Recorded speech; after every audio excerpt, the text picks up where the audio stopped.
there's not a lot of people, so just keep us there. Oh my god. So if they see that you're in the front row, at least they'll say like, oh, she knows I don't have the power. I've missed your exuberant Just so that energy. the camera say, show, if you want, Nice you don't have faces to, without but that. I encourage you. Just so that's it. Yeah, that's true. Some people are worried about. Yeah.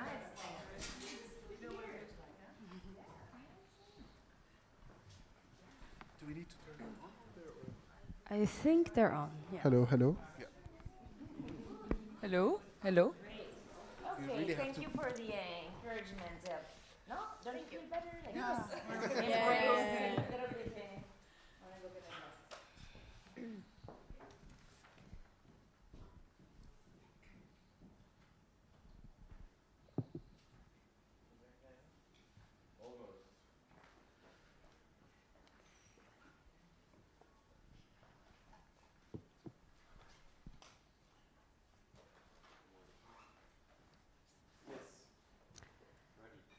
Yes. Hey, good afternoon, and thank you for joining us today for the second day of the conference Effective Graphic Design, centering dialogues between visual culture. I'm sorry, centering dialogues between the visual arts and graphic design.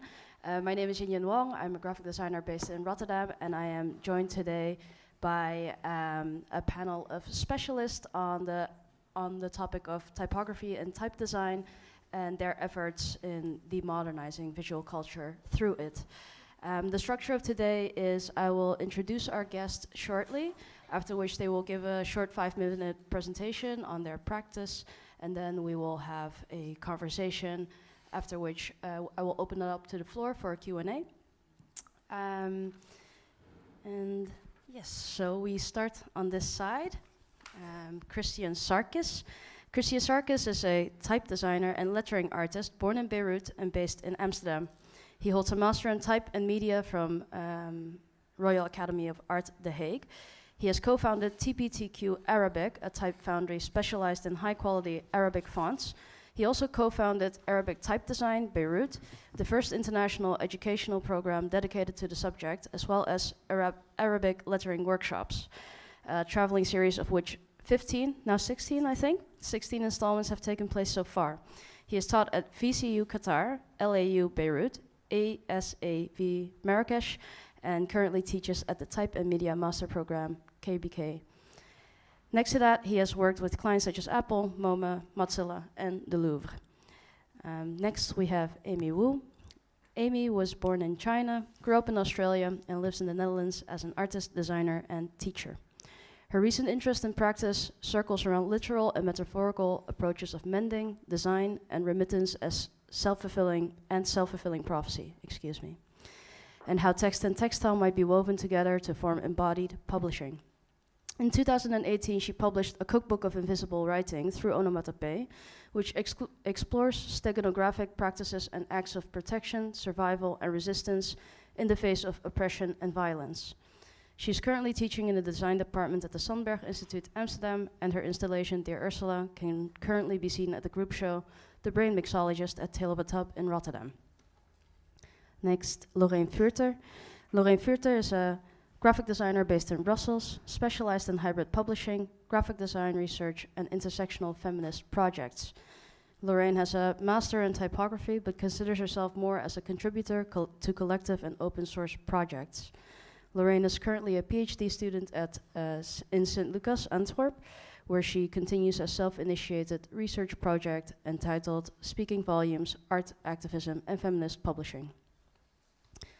Next we have Garine Gokceyan. She is an independent graphic designer based in Brussels and born in Beirut, working on multidisciplinary pedagogical and social projects using Armenian, English, French, and Arabic languages. She has a master's degree in visual communications and a teaching diploma in fine arts, both from ENSAV Le Cambre, Brussels. And she's currently a teacher of typography at the Royal Academy of Fine Arts in Brussels. And she's the associate art director and coordinator at Haushamajan's Open Digital Archive. Haushamajan is a non-profit organization based in Berlin, dedicated to reconstruct and preserve the memory of Armenian life in the Ottoman Empire through research. Well, super impressive, all of you. And I will now give the floor to Kristyan to show some slides on this practice. All right. Hello, everyone. So this will be the slightly longer version of what Yin Yin just said. So yeah, I'm a type designer, I do lettering, and I also teach. All of what I do, all the aspects of my practice are specifically dedicated to the Arabic letter forms, to the Arabic script. And to be a native of this script and to work with the script in all of the aspects means that you inherit this incredibly wealthy script heritage that has been developed for over 1,000 years by brilliant minds and went through the conquest, went from east to west, and was adopted by a very large territory. So all of this beauty means, all of this also means that you also inherit what you see on the right here, which is the type, digital modern type. This is when I graduated from the university, this was what was available on the market. And to me, this represented a huge gap between all the wealth that we have and what modernity came to be in type. And so I think that everything I've done after that was, my work is really a reaction to this trend that tends to completely remove all the characteristics of and beauty of the Arabic script. So I do my type work through my Type Foundry and Type Studio Typotech Arabic. It's an Arabic sister foundry to Typotech, a foundry that is founded by Peter Bilak. Peter and I met, he was my teacher in type and media, and a few years later we started a foundry together. Our foundry is specialized in developing Arabic and biscriptual fonts of high quality, fonts that have this conceptual dimension, fonts that investigate either an aspect or a characteristic of the script, or of the Arabic script, or are inspired by our modern and contemporary need for fonts. What you see here is the first font I ever worked on in my thesis project, actually, which is on top. Thuraya is the, to my knowledge, it was the first font at that time that brings back this very important feature in the Arabic script, which is the slant. So the letters go down, actually, as you type in, instead of going horizontal. And the second project, which is one of the first projects I worked on with Peter, which was investigating the effect of extreme width to the Arabic letters. To my knowledge, this was also the largest and first type system of the sort at the time. This was a few years ago. I will just focus on two quick projects from our library, which I think exemplifies our philosophy and my philosophy specifically. So just all the beautiful stuff that I showed you before about the Arabic script, or the beautiful calligraphic styles, can be really categorized in two main categories, the solid and the fluid. And I'll show you one project that is Kandus, which deals with the solid styles. The Kandus project is a type system that is supposed to map the development of the solid Arabic letter forms throughout history, but also throughout geography, because they changed a lot with time. And this is, at the moment, what exists. It's a very expressive kind of typefaces that basically steals the show whenever it's used. So, but this is only the central acts of what I just showed you here. There's a lot more that it's still a work in progress. Second project is for the fluid styles. It's a project that investigates the different methods of hierarchy, creating hierarchy on a paper or on a page in a manuscript and also in print. So there are different techniques, different ways.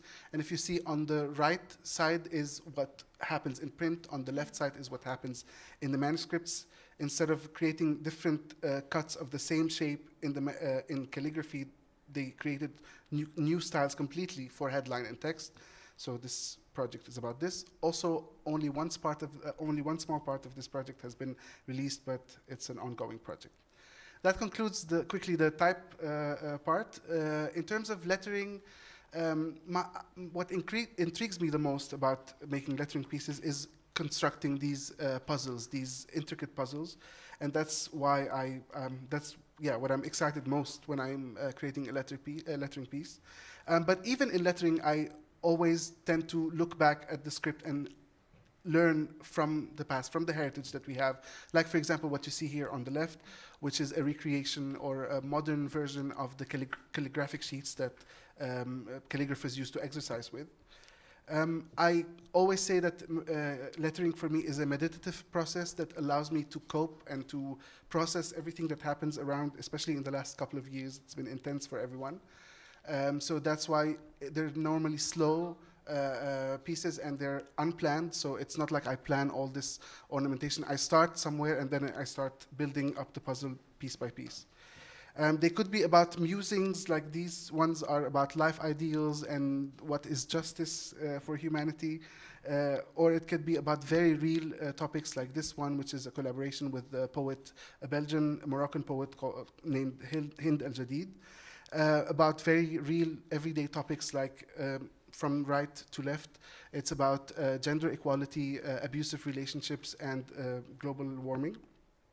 And you can see also here that I tend to always explore as much as possible from different writing styles to use them to express exactly what I want to express. So learning basically how much I can, how flexible they are and how much I can manipulate them to end up with the desired results. Often my lettering work is also an emotional reaction to stuff, like this work that I've done for the Lebanese Revolution that started in October 2019 and is still ongoing. Or some things like, silly fun stuff related to COVID. This is, what you see, the colorful one is when I felt everyone was down and I wanted to, bring some joy, and I made this 9 ways of spelling the word happiness in Arabic. And last part, sorry, maybe I took more than 5 minutes, but quickly, yeah? Okay, so last part is the teaching. I teach lettering and I teach type design. Again, Arabic, and I teach lettering through a series of workshops, a traveling series of workshops that we call Arabic Lettering Workshop, that I co-founded with my friends Khajak Apelian and Wael Morkos. And yeah, basically we do it all around the world. Every time there's a different theme to follow, basically. And I teach Arabic type through Arabic type design, well, in Kaabika as well, but through Arabic type design Beirut, an intensive type design program specifically dedicated to Arabic that I co-founded with my friend Lara Kaptan.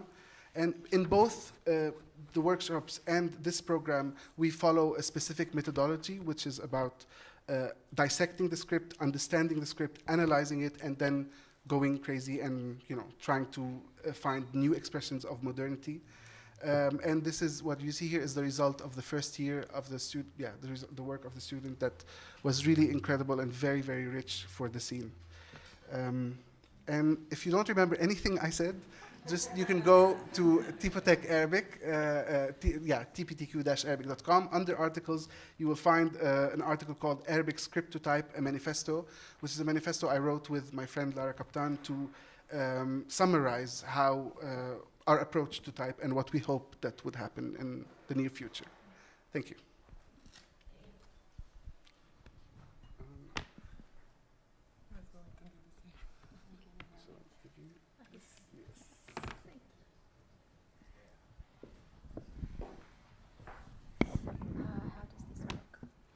I think you press play.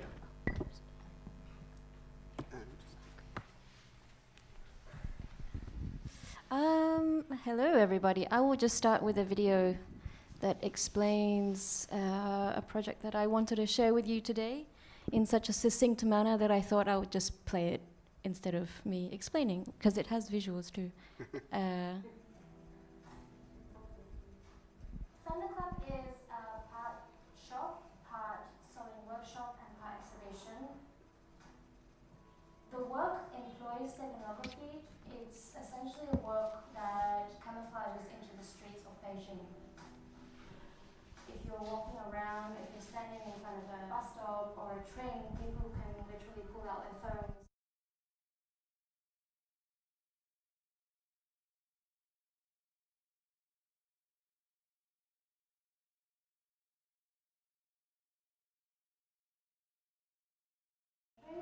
And her feminism was very much rooted in class struggle and capitalism.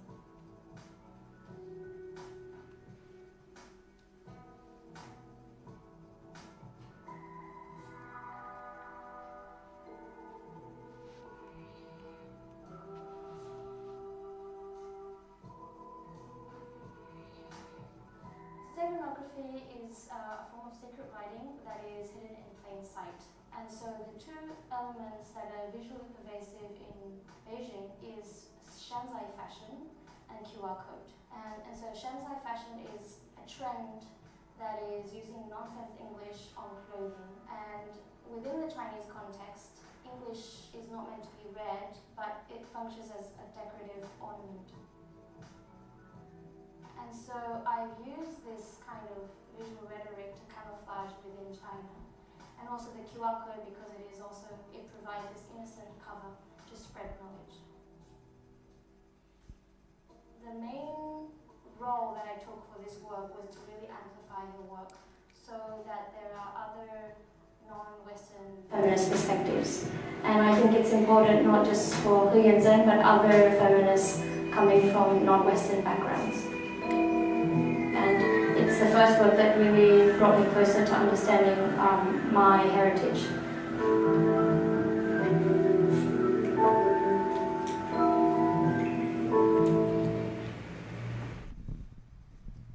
Wonderful that someone already made this 5-minute video. Super nice. 2 minutes, so I'll speak a little bit more about it. But I mean, should I? Okay. So that was my mother. Oh, how does this work? Okay. Oh, how do we go back? Oh, yeah. So yeah, I'll just say to kind of like unpack steganography and Thunderclap a little bit more. What I was trying to do was experiment with this notion of subversive decoration, using English as a foreign language to hide in plain sight. And in 2017, the fashion trend in China was to use English, often black and white modernist typography on clothing, as a value signifier, shanzied from Western fashion labels such as Moschino, Vetements, and Supreme. And the aesthetics of Western culture was signified through the Latin-based alphabet and literally became the embodiment of high culture and coolness. And so what I wanted to do was to kind of take that and play with that idea as a decorative ornament, but instead of it being an ornament for English speakers, it was, I mean, you can read it as well, but ideally in the context of China, you're meant to only read the QR code and the letters, the characters underneath the QR code, which is simply download me or scan me.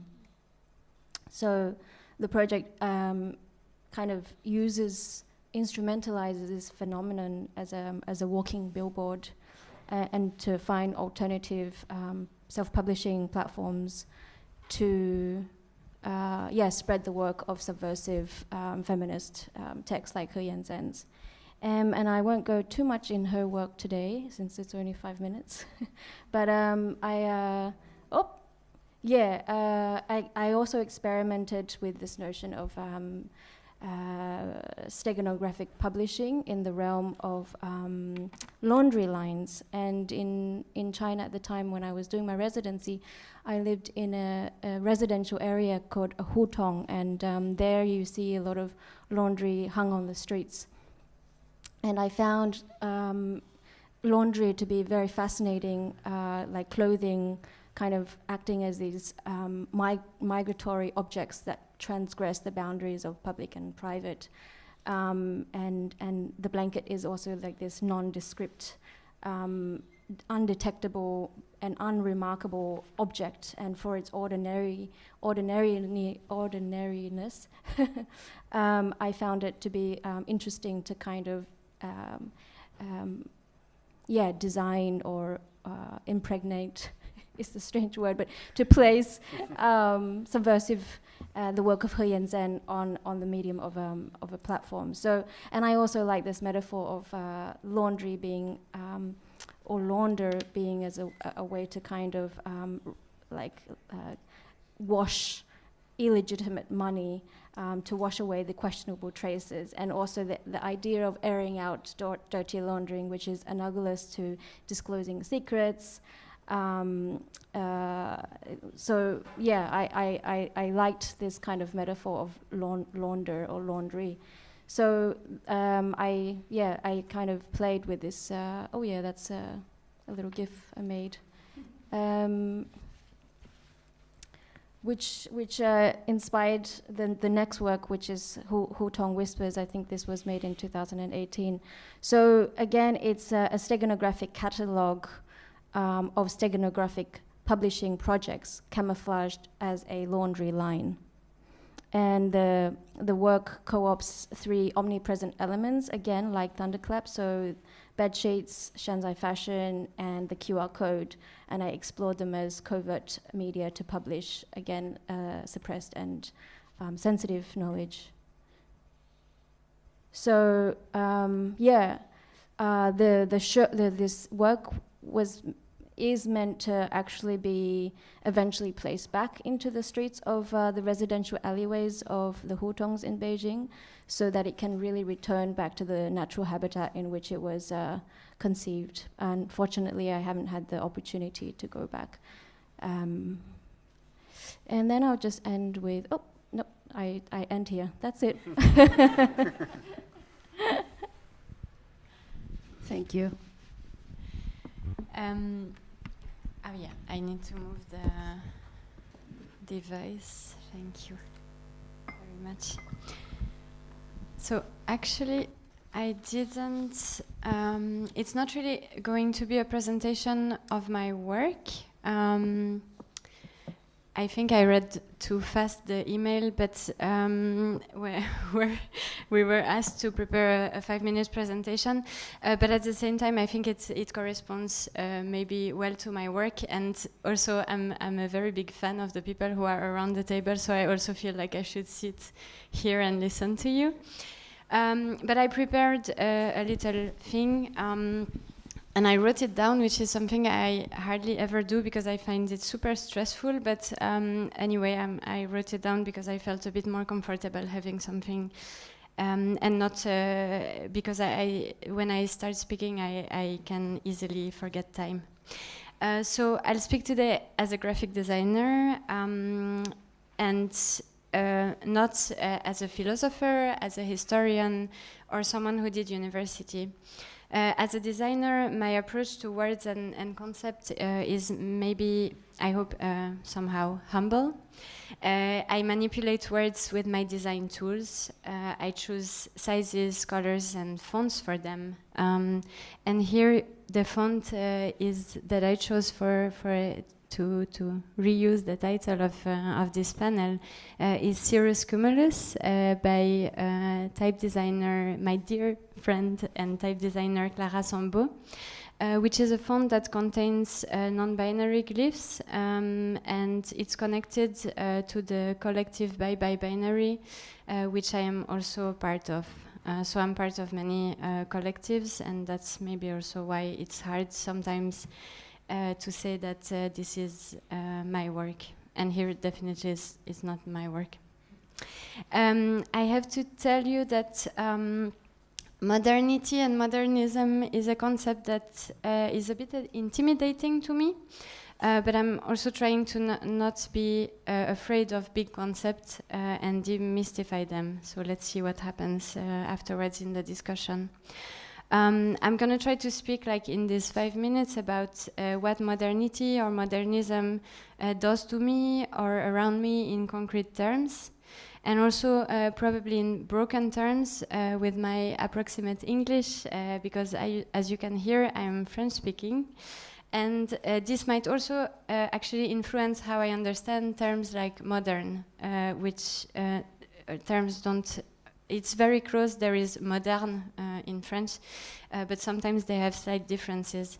And at the same time, I'm also interested in misunderstanding. So let's see again.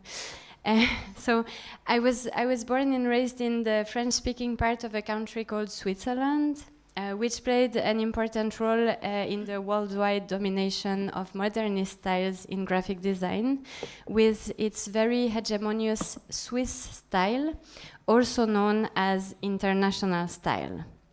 This style since has become a norm, as unfortunately many of you must know today, and still today often presented by design teachers as neutral. And this is very funny when you think about it. I mean, sometimes I'm even laughing when I write this kind of things because, you know, like Swiss style, international style. I mean, it's like so ridiculous. So in a way, but it's also very, very sad. And I like to use my Swiss privilege to criticize it, I hope, as harsh as I can. Why is it sad? Well, because this monopoly of modernist style coming from such a narrow and so tiny part of the world was performed at the expense of many other visual culture. Preparing this, I had to think about this book published by ECAL, this famous school of graphic design in my hometown, Lausanne, that I wasn't in that school, so it's also easier for me to criticize it. Its title is Swiss Typography in Cuba, set, of course, in Helvetica-like letters. Can you imagine doing a book about Swiss typography in Cuba? While there is so few documentation about Cuban graphic design and so much already about Swiss design. Another example that I thought about is 1972 exhibition in Dakar. And this is the poster, and the title of the exhibition is, in French, but here I'm going to translate, Switzerland Presents Switzerland.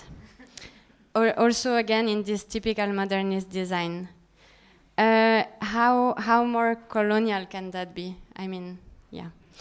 And this is from the past, so I said it's 1972, you can read it on the poster. But recently, in at least 2 graphic design programs, I saw this white Swiss man and designer, I assume, or maybe design historian, who was invited to present this project. And to my eyes, not in a critical and harsh critical perspective enough. So this still gets a lot of visibility today, and somehow I'm also performing it again to give visibility to that. So I'm very thankful that I'm also sitting with people who are showing more interesting things.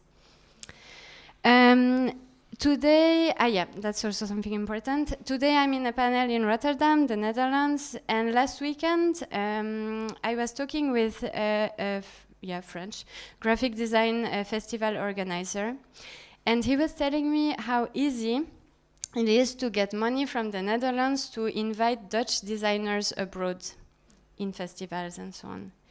And then, I mean, it's not surprising that the Netherlands is so famous for its design. National graphic design, missionary style. I just had to say it because I'm also a co-organizer of a design festival, and we never ask money to the Netherlands to invite Dutch designers, but it's maybe something that I'm gonna think about because, and definitely, because then all the people you invite are always the people who come from places that have money to promote their culture. Though it's never that binary because there are so many amazing graphic designers who are here. So redistribution of money, we could maybe also talk about that. Okay, and another issue with the modernist hegemony is that its style is a synonym for contemporary, and here goes the moderne. At least in French, it's also still used like ça c'est très moderne, and not only contemporary but also good design. And this is also super important thing to rethink, like what is good and what is bad. And 2 weeks ago, designer Mohamed Gaber, who is actually based in Amsterdam and in the Sandberg Institute as part of the disarming design project and research group, let's say. Told me a story of how representatives of a huge typography venture were criticizing his Arabic font proposition for not being contemporary enough, too calligraphic, not sans serif enough. because of just their ignorance of the script, its language, the language, and the whole visual culture and history. And this is very sad because, again, this thing of like contemporary modernism being contemporary is a really big issue. We could come back on this example because I think it was actually the end of the story was actually quite interesting. I think it's rather important to maybe then be even more precise than de-modernize. What we need is really like decolonize minds and practices, decanonize, and so many and somehow, yeah, I just wanted to say that, of course, I'm not the one who comes with this idea, and I had to learn that with many amazing designers and design thinkers, such as Clara Balaguer, who's going to be there also speaking this afternoon, and whom I'm really a very big fan of. Jerome Harris, who you see, yeah, I mean, we could spend already an hour or just like check their works and their writings and so on if you don't know them. Or Ramon Terrada, to name only a few. And yeah, anyway. So maybe we're gonna be able to talk around the table about what it means, because it's very clear, and Nina Paim just said it, like we need to stop talking about why, actually, because it's pretty clear, and there are many things existing and talking about why. But how is not always so easy. I'm also a teacher, so throughout this little thing, I'm driving you throughout all my practices. And for instance, I think as a teacher, we have some responsibilities to tell stories in a different way. Maybe sometimes they need to be told by other people. So even our position as teachers, and when I say I mean, for instance, me as a white woman, is a question. We just, for instance, we need to stop using the term neutral, like Helvetica is a neutral choice. Really, I really hope that if there are teachers in the room, you don't perform that, and that this stops, for instance. Because we just need to act. And I'm going to finish by saying that I wrote as a small and personal act of resistance, which is ridiculous, but I'm learning this script and language that was present in my family, but lost through generations and with assimilation processes, which is the Armenian script, and Garine is a role model for me. And I'm actually, by doing that, so I was completely illiterate. I'm completely illiterate in other scripts than the Latin one. And I'm facing the difficulties that come with underrepresented non-Latin script, which is lack of resources, lack of technology support. So here you see my keyboard on which I had to draw the letters in Armenian to be able to do my homeworks. Etc. And but at the same time, it's been a process that has changed my life. So I recommend to everyone who only are able to read and write and design in one script to learn another script. And so with Garine, and she's going to talk really more in detail about all her amazing projects around Armenian. But basically, we gathered to gather typefaces and fonts in Armenian. For her, it's interesting, probably on the level of like typography, and for me, it was just basic. Sometimes I couldn't notice or like tell the different letters, and I needed to have more than one script or one font to be able to build this kind of visual vocabulary in my mind. So this is where we started this, and we didn't continue, but it's gonna continue, yeah, of course. Yeah, that's gonna be yeah. It's to say also that yeah, just really that it really changed my mind. And with Garine and other people like Naima Benayed and Lisa Huang and Emily Ora, we're having these discussions on multi-script design, and I'm very thankful for them to sharing that with me. And that's gonna be it. I'm gonna pass the mic and the pad. Thank you, Loraine. Yeah. Do you need a break or? No. Okay, great. So first of all, thank you, Pilar, Yin Yin, and Sofia for having me here next to these brilliant designers, typographers, researchers. It's an honor to participate to this conference. So welcome to my world. My name is Garine Gokceyan, and I'm a freelance graphic designer based in Brussels with a growing interest in type design and more precisely Armenian type. I was born in Beirut and in an Armenian family. And in Beirut, I was used to living a multilingual life where it's totally normal to switch from one language to another in a single conversation. So I grew up with 4 languages. English, Arabic, French, and Armenian. And each language had its own naturally designated role. English was for entertainment and visual culture. Arabic was for the groceries and paperwork. French was for mathematics and philosophy.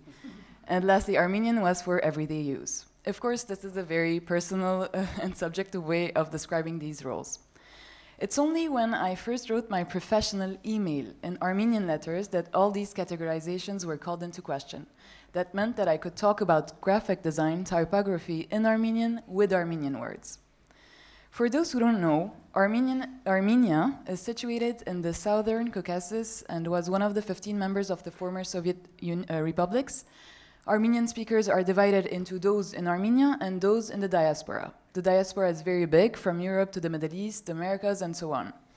There are 2 branches of the language, Western Armenian and Eastern Armenian, a bit more different than when comparing Flemish to Dutch. The 2 branches of Armenian use the same alphabet of 36 letters, created in 405 by an Armenian monk. It's a unique alphabet only used for the Armenian language, and it's read from left to right. One thing that is very unique in the Armenian script is its punctuation system. Let me give you an example. Watch out, snake, where?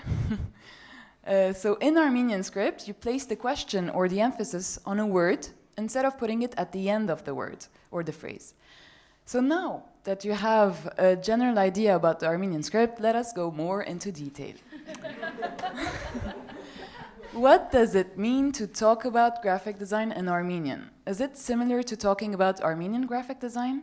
The answer to this question conceptualizes the main challenge. Armenian graphic design has existed based on the fact that there are publications dating from the 1512. Eastern Armenian was heavily influenced by the Soviet visuals, and Western Armenian was adapting itself to the visuals of the host countries, the diasporas. In both cases, the natural evolution stopped at a certain point, and due to the lack of the language's presence in the IT world, for example, the keyboards, the language stopped being as relevant.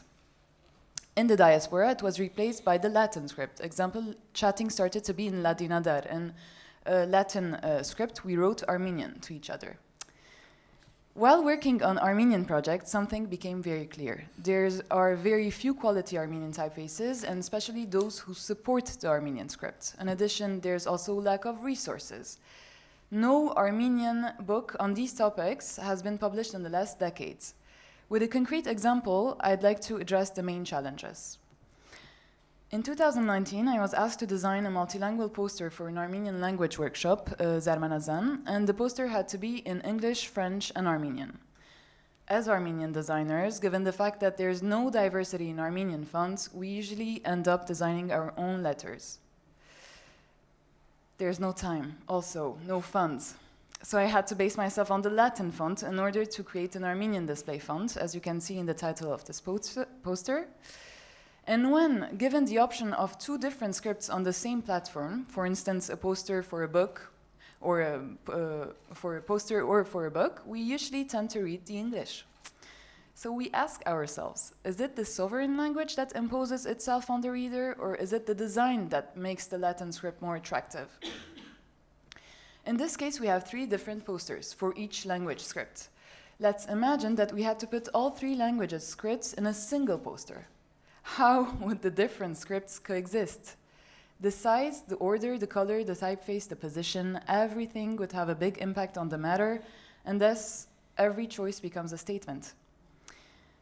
Finally, in a world where contemporary typography design standards become the norm, how do we unlearn and reshape our way of thinking while working with underdeveloped scripts? And how can we invent contemporary Armenian visual culture when there's an imposing sovereign culture? Should we try to catch up, or should we create our own temporality? Thank you. Beautiful, thank you. Thank you all for this. This is wonderful.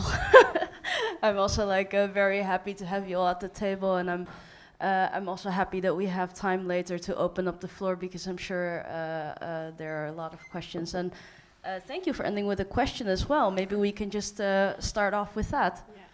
So should we catch up, or should we invent our own? Or is it not that binary? Am I gonna say? Okay. Yeah, you are. Well, that's a very, very difficult question. If I was thinking about a couple of things you also said when you were talking, like just simple terms like using the word non-Latin, for example, or encouraging everyone to learn another script. I mean, this might be an unpopular, controversial opinion, but honestly, I don't expect white people, in that sense, to teach me about my script, to do things that I want to do. It's not nice and lovely if some people took interest and really immersed themselves in a certain culture to really be able to design with another script or design another script. But I do not expect that. To me, this is my job. It's the job of people like me who are really interested because they grew up in this place, because they care about finding their own voice, because ultimately, I live here. I've been here for 12 years. I studied in a Dutch school. And in this Dutch school, I learned to get in contact with my own script. This is something I will forever be thankful for Type and Media for, because they taught me to really look at my own script and to appreciate all the characteristics of it. But now I feel it's my job to do this, and I don't expect anyone else to do it, if you know what I mean. Yeah, I just want to say that indeed, I completely agree with you. I say more, and I'm not. That's why also I said in my bio that I'm not a type designer, and it's. I was just saying that because I think it's important also that the people who are always comfortable find themselves in the situation where actually they cannot even do that, because when you start learning a new language that comes with a new script, you realize directly actually that it's gonna take like years and years and years and years until you're at that level of beginner. So yeah, it's I completely agree with you that that is not the job of the people who, just what you said. I'm saying this because I often get the question, what do you think of non-native speakers of the Arabic script designing Arabic typefaces? And my answer is always the same. I always, of course, encourage anyone can do what they want to do if they really care about this culture, if they immerse themselves properly and research and really go deep into the research, like I would say to any other native speaker of the Arabic script. So that's the same. But that also comes with the fact is we live in a Western-dominated world, and we live in a world where a lot of Western countries have a lot of more privileges than a lot of, let's say, Arab countries. And that will eventually, so that's why I'm always torn, that will eventually lead to a lot of people from the West designing Arabic typefaces that are not necessarily up to the level. So that's why I say this. Can I add a point? Of course. Everybody can just jump in whenever. I really want this to be an open conversation, so also feel free to ask each other questions when you feel like. Great. So it's, for example, that's a question also, who can really try to help us to create these Armenian scripts that are missing in the online or live world, let's say. And I think that's the main question, instead of catching up because there's no time. Time in a sense of why not start now? It's not we're not gonna catch something. It's like start now and take the Latin as an ally instead of a dominant thing that is going to show us the way, but a research that we can compare, we can understand, or we can find keys inside that can show us the way for trying to work with other underdeveloped scripts. And I think it's very interesting to work also with people that do not know the script, to work with them, collaborating with them on new fonts, new underdeveloped scripts, because it opens our eye also on all the alternatives that can be done, and I think that's a great way to see this process or new way of doing things. Yeah, and I also see it as it's a wonderful, like, even if you were to acquaint yourself with a new script, maybe not in an endeavor to like to say like, I learned this now, so now I can use to design this, but to it's like speaking more than one language. The moment you speak more than one language, you understand the structure of language differently, and you can look at the world differently. It's such an opportunity to look at the world in a broader sense, and it's not so much, I think, also in the subject matters that you touch on, and that's why I also am careful to say efforts to, for instance, demodernize, and I also thought decolonize was on the table to title this panel talk, but I find that a bit of a laden term that should be used carefully as well and responsibly, which I wouldn't want to just put on you. So efforts, demodernize, as modernism is a very strong ideology within the graphic design world that where all I think come from, or in our studies. But I think there's just also just a general lack of awareness, I think, maybe for a lot of people in the room, hearing the extremely limited term non-Latin fonts, which is stupid. Of course, it's like saying non-English language, or like it's. But just to even open up the horizon, that there's more than that. That maybe we've never looked at our keyboard and thought, oh, like this excludes a tremendous amount of people and cultures, and makes it impossible, for instance, the Armenian diaspora to maintain, flourish, or build, progress in your own visual culture. I think there's a lot in between, like that. I started calling every font that is not Arabic non-Arabic font. No, just but I mean, it's just it's good, because I mean, if we're trying to encourage people to go into another culture, and we still call stuff non-Latin, it's we're always going back to the Latin as the center of everything, which And the posters that you shown, like, I generally can really enjoy like just the aesthetic form of typography in itself, whether it's Latin or non-Latin. But like I'm so eager to. I wish I could even read, still also understand it. Next to enjoying like the pure aesthetic, the aesthetic quality of it. And now I want to learn. Well, thank you.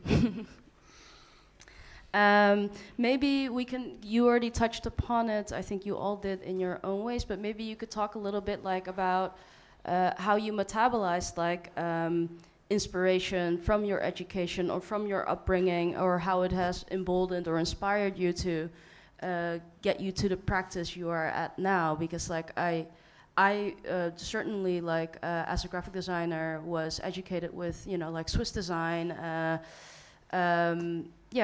many things that I think we all know, like modernist design, like big icons.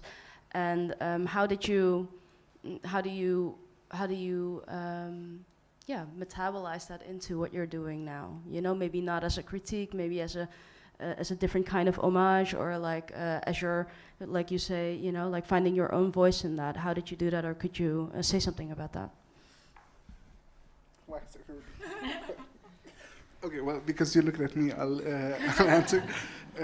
So the problem with the modernity or modernism, which are two different words, it's a bit like in French, it's two different words. In Arabic, it's twofold. First of all, I also studied Swiss graphic design. I studied graphic design originally, so I studied the Swiss style, the Swiss international style. Our program was very, very Western, so I remember when we got a project to deal with the Arabic script or use an Arabic typeface, everybody would freak out because we are not used to really using this in design. We thought that it's something that dated and we don't connect with it. And later, only later, I understood that of course we felt this way because there were no letters that actually express our voices that are, you know, from this day of age, and the letters that actually know where they come from. Letters that don't just throw away all the history that we have in favor of this concept of Western modernity or modernism that comes, again, from the West. And I, of course, grew up in a previously colonized country. Most of the Arab world was previously colonized. So there are these residues of colonialism in the sense of, at this point in time, in a lot of countries throughout the Arab world, modernity is strictly connected to the West. And that is why when we look at what is modern Arabic letters, the first reference are the Latin letters. That's one of the things that contributed majorly to the Arabic type looking how it did, what I showed when I first started, because yeah, this is what modern was. And that's what I told you. How do I do that? How do I metabolize that into my work? Everything I do after that is a reaction to this.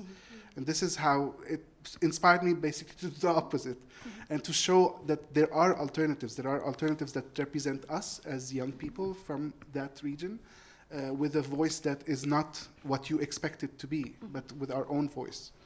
So that's how. Maybe I could specify the question a little bit for you, Amy, because when you were, I've heard you speak before about steganography and hiding the you know, concept of hiding in plain sight. It also made me think of like this sort of age-old phrase that good typography is invisible, and of course, like this is also like you know, embedded in this neutrality, you know, like, and with good typography we mean Swiss typography, you know, like neutral, you don't see it, it's like air, you know, like, and I wonder how, I find that kind of an interesting relationship because, like, I think you're approaching that from another perspective. Could you maybe say something about that? Yeah, wow, that's a good question. That is a knot that is will be interesting to untangle.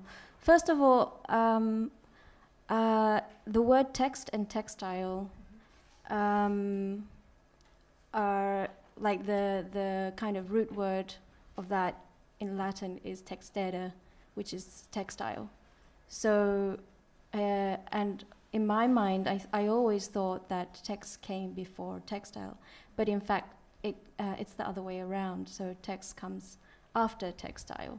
So to weave words to create a kind of evenly balanced pattern, like so in typography, when you're like trying to like minimize and make even all the different holes and etc., that gesture is coming from weaving, from creating textile.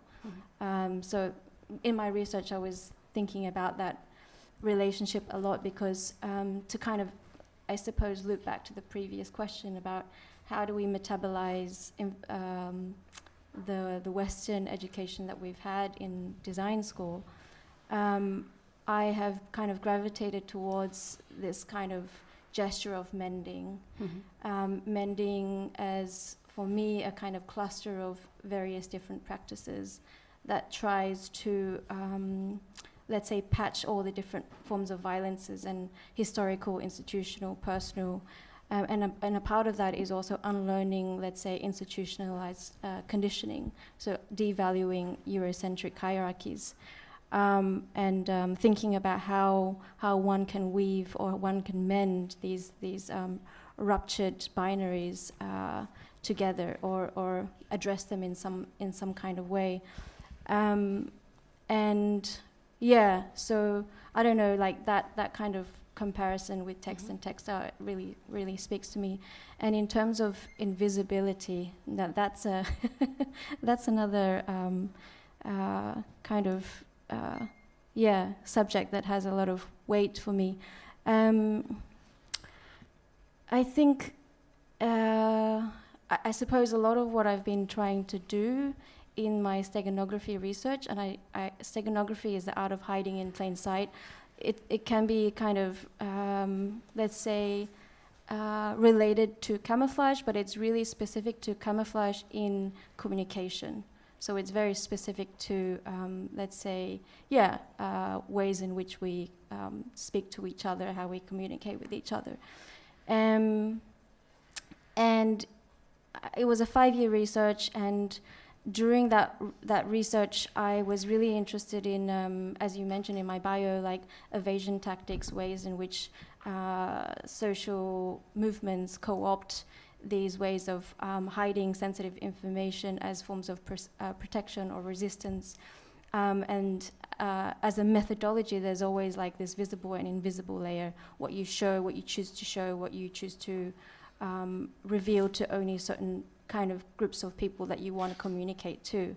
And after doing this long kind of steganography research that was quote unquote about political ideas, that was technologically driven, because I was also very much interested in how steganography, analog steganography, can somehow address high-tech surveillance and censorship. So it was like outside of me, but throughout this research, it started to kind of become clearer to me that I was also exploring an embodied state of steganography as an invisibilized minority living in a predominantly Western context. I grew up in Australia. I was born in China. I moved here 15 years ago. I've been studying in Western educational institutions, and I followed up by being a teacher. So I've been very much institutionalized, and a lot of my kind of metabolizing is the unlearning, and I'm doing that through the mending, and also realizing through the steganography research that I have been, like, my condition of living has been a steganographic state. So beautiful. So it's almost like I don't know, like with the example I gave about the typography, like one is like the sort of like good typography is invisible, like it's almost applauded, but then there's also an invisibility that is imposed on you, basically. Yes. Yeah. You know, I think that's also interesting because as a kind of Asian or Chinese diaspora, I think the stereotypical kind of image is that we're silent, invisible, and submissive, and that is equated with cultural assimilation and goodness, right? The ability to code switch. If you can code switch, you can take on the gestures, you can perform whiteness, so you can get paid, and you can, get closer to access and resources and all these things, so you perform these things. So there is that kind of hiding in plain sight as well. Thank you for that beautiful answer. I think I will just go around the table a little bit because Loraine, you also already touched up on it, right? Like specifically coming from Switzerland and from Lausanne, you have a lot to say about it, and you touched on, of course, like the Swiss style, but you also wrote an article on the politics of inclusive typography, and I wonder, maybe you could say also, sorry, I'm asking two questions at the same time now. I notice. Maybe I'll just let you speak first. Yes. Yeah, maybe what I can add, because I'm playing a bit with this Swiss identity, but I just have to say also that It was actually, we think that learning is a sort of natural thing, but actually it's not at all. And when I didn't know what was a graphic designer before I came to Belgium, so that's also something I like to say, because you expect as Swiss people that everybody knows about graphic design, but actually not at all. It's something I learned. I learned what was good design as well in the school, where people were telling me, no, I'm not even gonna say it. So, but because it's ridiculous. But yeah, so people were taking as model this country, looking at it from Belgium. So this was very weird. And then you have to unlearn that, while it was already a very unnatural process to learn what is good, that you cannot recognize necessarily, because I don't know, maybe if you have parents who are designers, but actually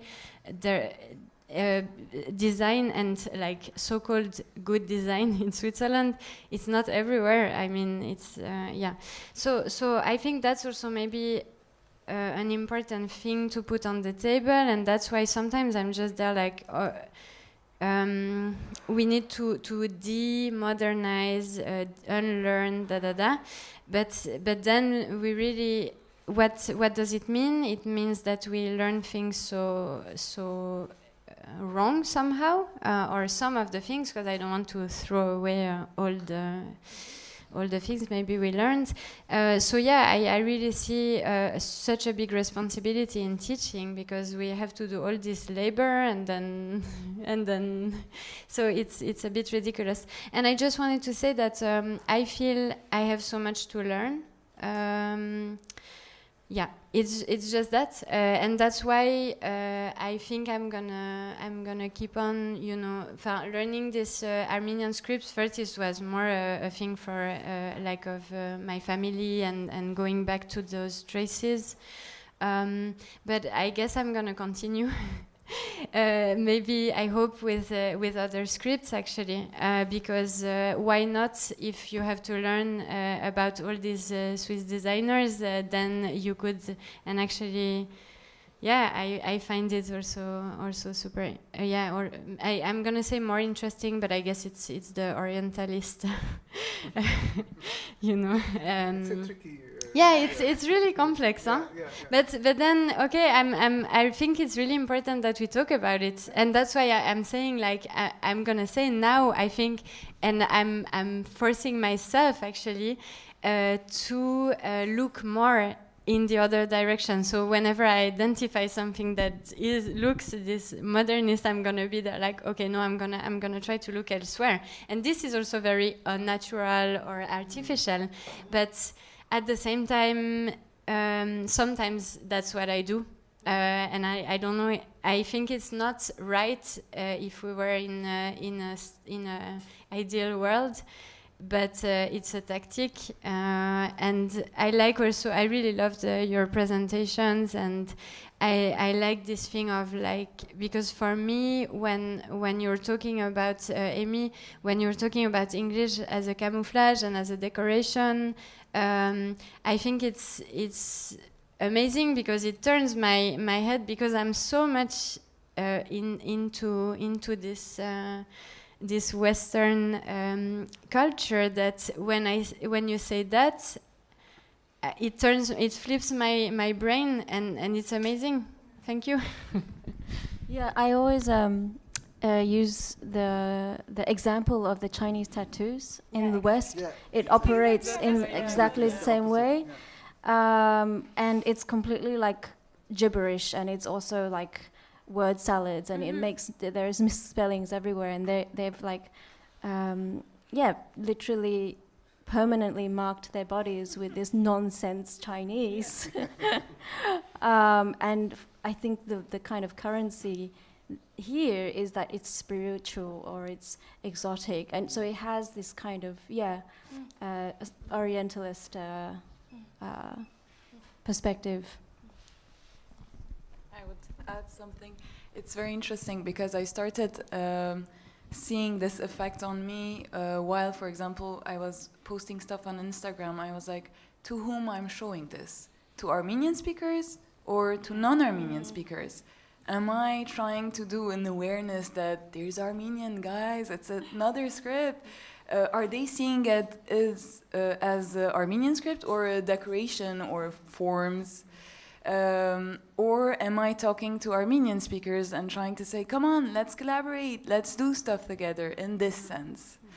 And I wanted to add something concerning the process of what happens when you go out from a school that is where you learn design in Latin. What happened with me, and I imagine with other Armenians maybe, is that they tell us, try to find your identity. And I'm like, what's my identity? It's like, it's related to history. And history, ooh, genocide. And it's too heavy. So every Armenian, when you want to talk about Armenians, you start from the genocide.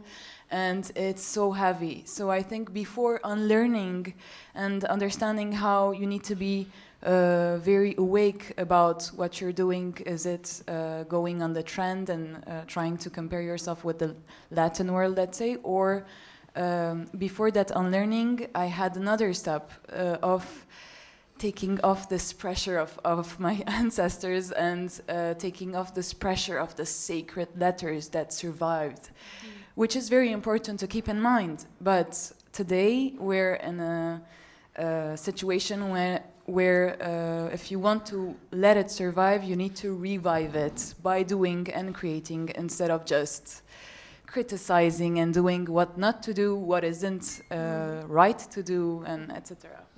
So yeah.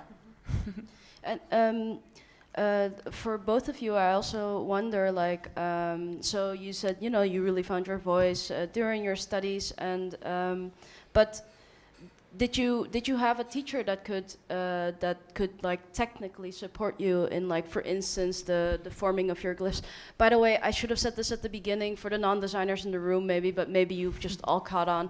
Like, we make a distinction between type design and typography, and typography, like Amy so beautifully said, like the weaving of text, you know, but the visual aspect of that, we consider typography like how you treat text visually.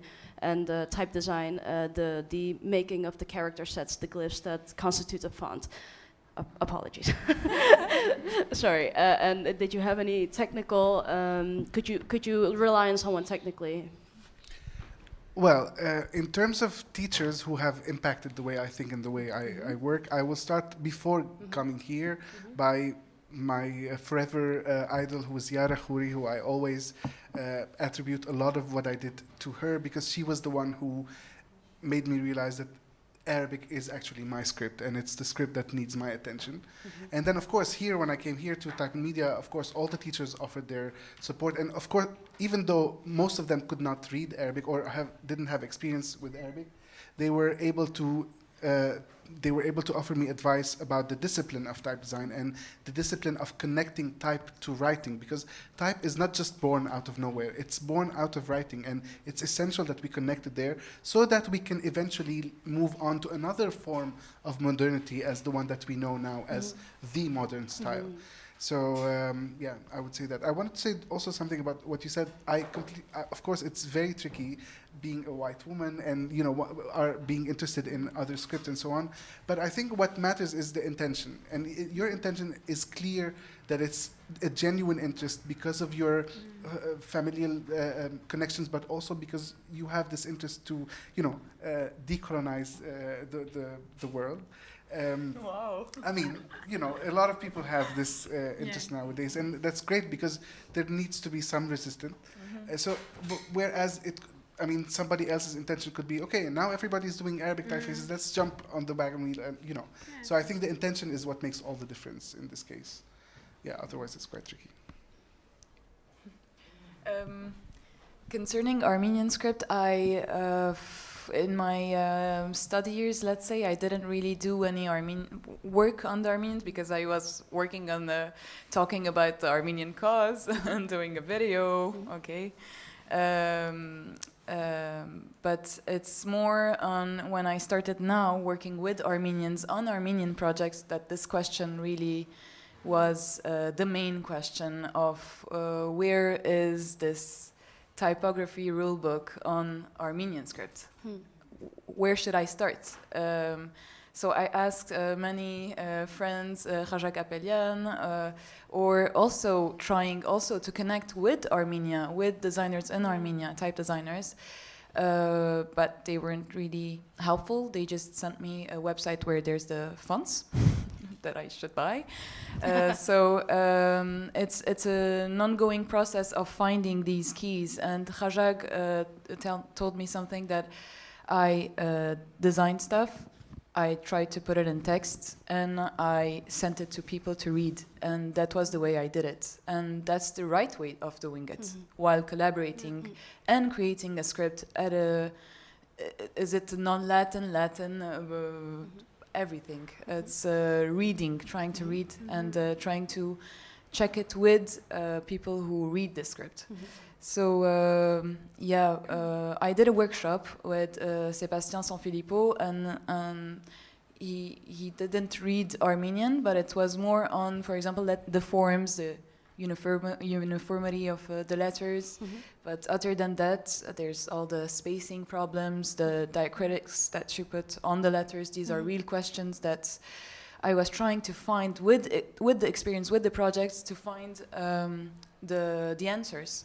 For example, a simple example that the diacritic, should I say diacritic? The punctuation, the Armenian punctuation, does it have its own space, or does it go on the letter? And we were like, I don't know, I don't know, I'm gonna ask, I asked, and they said that was a technical problem, that Unicode didn't exist in Armenian, that's why it had its space. And then Armenians were used to seeing that space because in the newspapers, they read it with the space. So when seeing the right technology, right way of doing it, they were like, this is wrong. So it's like unlearning within the Armenian speakers also, that let us try new stuff and just read. Yeah. Great. Sorry, it's very similar to what's happening in the Arabic script. Of course, Arabic is slightly in a better state, I would say now, because of the amount of speakers and because, there's more interest because of this, because more than just the Arabic language use it. But the lack of resources, the lack of books or anything that talks about Arabic typography or Arabic type design, how do you handle drawing letters and how do you handle the whole system? How can you translate it into type? So this is like almost non-existing. There's more and more things that are happening recently, but did not exist like a couple of decades ago or even a decade ago. So similarly to Garine, at some point you realize that you have to do these things. If they're not there, you have to do them. So I'm lucky enough to have several friends who are like my closest friends, but also my biggest competitors in terms of Arabic type designers. If you ask me who are your teachers in that sense, I mean, I believe that they are my teachers because we've been for years just talking about everything, sharing what we know, sharing our knowledge, but also asking each other for feedback. Hey, what do you think of this? Does this work? Does this not work? Because we don't know if it, I mean, we don't actually have an answer that is written somewhere or a consensus, which is in a lot of ways quite freeing because, you know, we are establishing those rules now. Yes, I think that's very exciting that you're all on the precipice of making the tools from which your students, all of your teachers, can then again use and work further on. So it's kind of nice we're talking about who were your teachers, and now you are all the teachers. Actually, you are those teachers. Absolutely, it's very nice. As I said, it's very freeing. It could feel lonely at some point. You feel like you're really just like battling the darkness.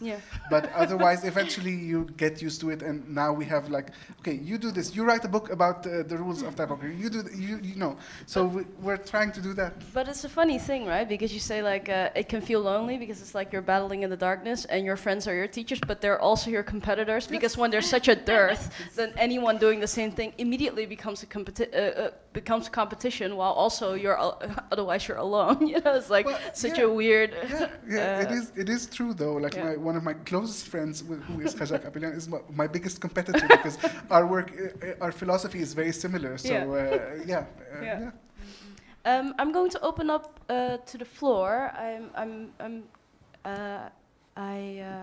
yeah, I'm guessing there are a lot of questions, I would think, 'cause I think there's so much to talk about. So, and I also see a lot of students, and I can imagine they would like to know something. Hey, Sadie. Yes. We are bringing you a mic. Yes.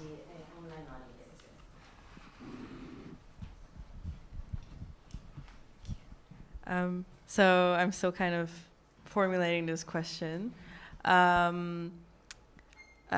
I'm a student in graphic design, and I'm also of the African and the Asian diaspora. So as I guess my institutional experience is also kind of unlearning a lot that I'm learning at the same time. It's been touched upon already a bit, but I think my biggest struggle is that even though I'm doing these projects, I'm still presenting them to a predominantly white audience. So kind of, do you still experience that? Or how do you still experience that? And how, hopefully your practices have evolved now that you have this community that can like consume your work in a better way. So kind of that idea. Do you still struggle with this a lot? Yeah. As well? Can I say a little? I think it's like it's an ongoing. It's not a battle. It's just like talking about it is already doing something, or using your culture and putting it in your work is already another step that gets you near the, I don't know, so-called point where you want to arrive in your lifetime. But I think it's okay, and it's interesting to find people that are also interested in what you're interested in, what are your questions, and try to collaborate with them, and then to produce work, and then to present it to people who don't know this culture again, or the script, or these works. I think it's a kind of ongoing process of doing an awareness instead of just creating, or you just create and then do the awareness by itself. I don't know if I answered to the question. I said stuff. Yeah. I think you did. I don't necessarily face what you're talking about specifically with white people, because I face it with anyone who perceives modernity in Arabic in a specific way, and that they could be Arabs, they could be non-Arabs, they could be white, so doesn't really matter. It matters of their perspective on the topic. There's a lot of people in Europe, especially because I give talks or workshops, that are fascinated by the connections I make to the script, so that's not necessarily a fixed position. But there are, of course, the others. It generally has to do more with the commercial world versus the academic world or the artistic world. The commercial world often does not care so much. And it is the case, but more and more, I think, more designers in branding agencies or graphic designers are becoming more aware of how to use type, or what is really contemporary Arabic type, and that is getting better. But the struggle is still with whites or non-whites, anyone who perceives modernity in Arabic as Latinized, basically. So that's my struggle, and it's a big one. Hi. I think I recognize you. Yeah, you were my tutor last year. Yeah, it was digital. Yeah, yes. It was also just 2 weeks, I think. Yeah. Hi. Hi. When you asked your question, I had to think about this book that Yin Yin and I have been talking about for a while, called Minor Feelings. Kathy Park Hong, she's an American Korean poet and novelist, and I love the book, but there was a chapter in there that I had to think about in relation to your question, and it's the question of audience.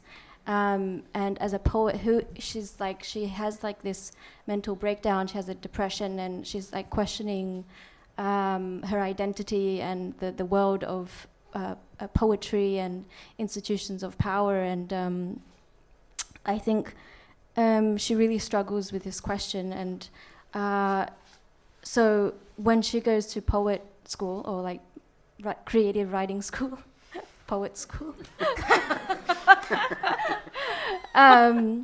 She struggles to write about her own identity, yes or no.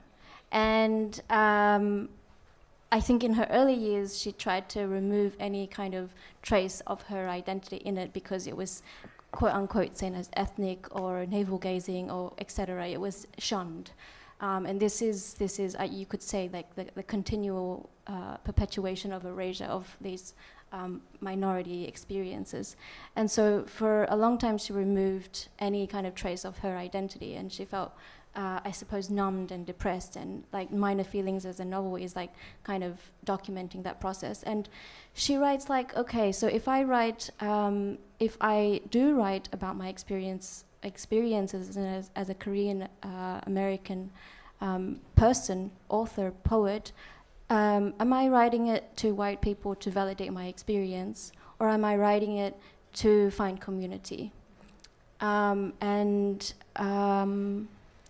It's tricky. It's not an easy and simple question, but I think it's an ongoing struggle, one that I also very much struggle with myself when I'm working on exhibitions. My question is also like, who am I making this for? Am I making this for like, am I turning my suffering as a consumable product, or am I trying to seek people who are similar, like-minded, who I can have community with? And yeah.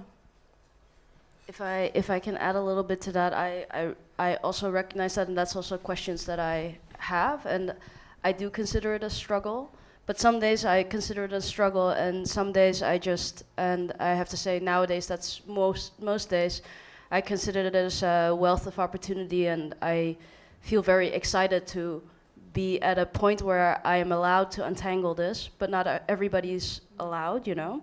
So that's definitely something. And this question of who are you doing it for, and when are you being authentic in that, is I think something ongoing, even from a non-diasporic perspective, and fostering stability in that, or understanding who you are in those sort of rotations, is something that takes time. And of course you're also, you know, studying, so like within that study you're also struggling with what is my voice, you know, in general at all. So like I think it's something that you move through, and it is something continual, but it also is something that can bring a lot of it's also exciting, and sometimes it's just shit, so yeah. Thank you. Yeah, thank you for the question. Yeah.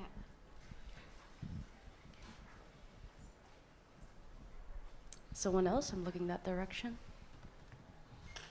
If there's no one, I would like to ask one. But I wanted to see if we could put your slide where you show the two languages, the Russian or the Soviet influence versus the, because I think that this slide actually speaks to some of these subjects. So there's the Western and Eastern, the local and the diasporic. And so we have it here on the screen, and I think that this is what I wanted to touch upon a bit, and I think that you asked a question from a formation, and I wanted to speak to, not to raise a question, but to kind of ask in a kind of devil's advocate position, if this is not your experience, the one that as diasporic communities we are compelled to have by the Western institutions that we participate in. And by that I mean is that I'm much, much older than all of you. And when I studied in the 1990s, which was really the height of identity politics in the United States, I studied in a liberal arts college, of which 14 students, half of which were coming from abroad, and the other half were American.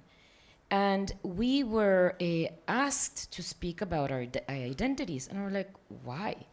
And all the international people had to speak about where we came from, a sense of belonging, something that dealt with and that had to recover our mother tongue, our heritage, meaning the school or professors. within the concept of identity politics, of which Said and Orientalism was represented, it was us that had to do the work of presenting the culture where we're coming from to all the students, and there were no customers, you know, or audiences or whatever, to the students in the class. Whereas the other half of the class that had grown up in the United States could do things of whatever subject they wanted, whether it was love or resent or consumerism, or to think formally about the image, or you name it, see? Meaning it was academic and topical ideas, philosophical ideas that they were more easily able to deal with. Whereas the other half, that we were not from there and did not share the same art history nor canon, were constantly asked to be able to address our background. And so I feel that this image, to me, when I saw it, I feel that it's very much associated to the discussions around, it's not as well articulated and identified as you have. I hope that you were during my school year, or that we had more tools and knowledge to be able to make a more conscientious critique. Because what happened is that in me and my generation, we were resistant to deal with that identity, see? And that had to do with the politics of the time of saying, no way, you will not make me an other, see? And that otherness was represented by things that had to do with our mother tongue, with our heritage and such. So we did not address the international style, neither, but we didn't want to go back to the regionalization that we were being asked and expected from the Western institution that we were in. However liberal it was in its thinking, liberal arts in its thinking. I feel very different now, and of course, when you speak, I understand, because for us, it had to be like a 20-year trajectory to be able to have positions of power, responsibility, whatever you want, to be able to make a choice, see? And make a choice with a very different set of reasoning or intentions behind it. But this image, what reminded me of, was of a very important text that was published in the United States during these culture wars, which was called, in the 1990s. And it's a text by an artist called Luis Kamnitzer, who must be in his 80s now. And he's of German descent, Uruguayan, and he lived in exile for all his life in New York City. And as many people from the Americas, from the Southern Cone, specifically were the dictatorships. But he became, as many artists, a teacher, as many of you are, to sustain a practice that was conceptualist. And I mentioned him yesterday because he did Global Conceptualisms, an exhibition that really looked beyond the Western canon of our conceptualism. And what he said was there's something called Spanglish art. So it was about these two languages that are predominant in the United States, which is English and Spanish. And he said there's a huge difference between the diasporic visual culture that Latinos, Hispanics, Chicanos, that's how they're called, have in the United States versus the people from Mexico, see, have there. And this image is very much people in mainland Mexico, really which were much more influenced by the communist, prior to that, the socialist avant-garde that had been imported through Russia and through the Russian avant-garde. So on the image of the USSR that you're looking here is very much what inspired design culture and visual culture in mainland Mexico.